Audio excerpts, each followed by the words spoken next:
Hello, welcome to the Boros Energy Experience. During MH3, someone at Wizards was like, you know what? I really like energy. I really like these cards. What if we just made them totally broken?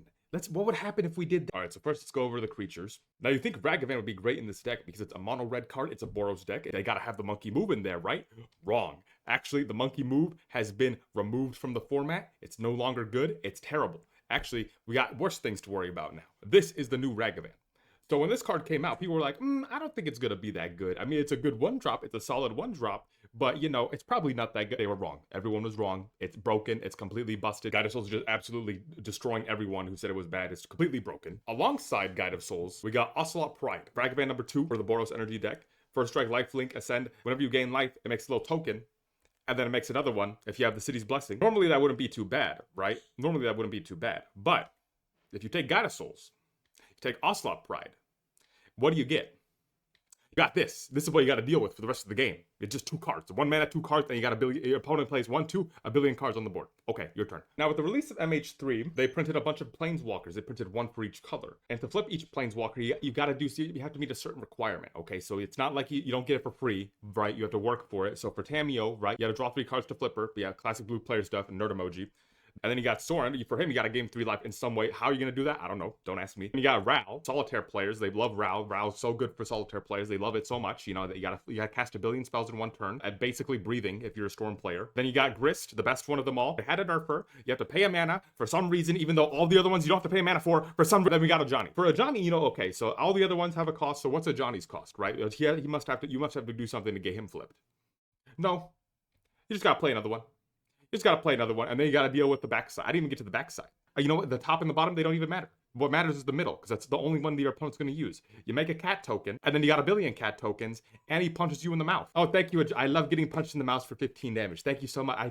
You're so kind. If that wasn't enough, I don't even know what this card's Falagi, Titan of Fire's Fury. Okay, so Fury is supposed to be banned, but then they gave us this guy, right? So now we got this guy to deal with. One thing I will give them credit for is I think it's very cool they revisited the Titan as like a card type, because Uro was a very iconic card, right? I think it's really cool to see them finally print like a secondary card to it, like a brother, because we haven't had another one before that. So I think that's cool. However, what I don't think is cool is that you can't kill it. You can't kill it for Uro and for Falagi. You can't kill it. And Flage just comes back and he beats the shit. Oh, you thought we were done? No, we're not done yet. We're getting to the best one. And Raptor, okay? This guy's a little dinosaur. Now people look at this card and they thought that it was going to be the strongest card out of MH2. And you know what? They were right. It's like you take this card. Oh, would you like to play in a Johnny for 2 mana? Would you like to play a Guide of Souls for 1 mana?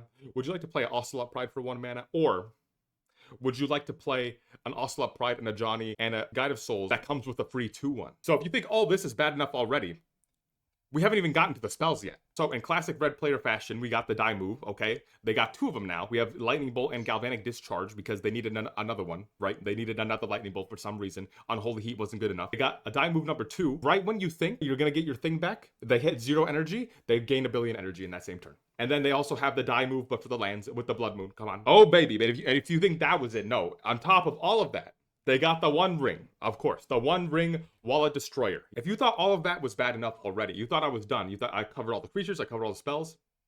Oh, no. There's still one more thing. Amped Raptor can also hit a spell. Anything you need, it's just going to get you. And guess what? Your opponent's going to pull the perfect one every single time. And every single time, you're going to hit one that you can't cast. That's just how it works. I don't make the rule. But don't worry, I have been enlightened. I know a plan of how to take out the Boros players for good, how to wipe them off the map so that we never have to see it again. I found the perfect counter. So, step 1, how to make a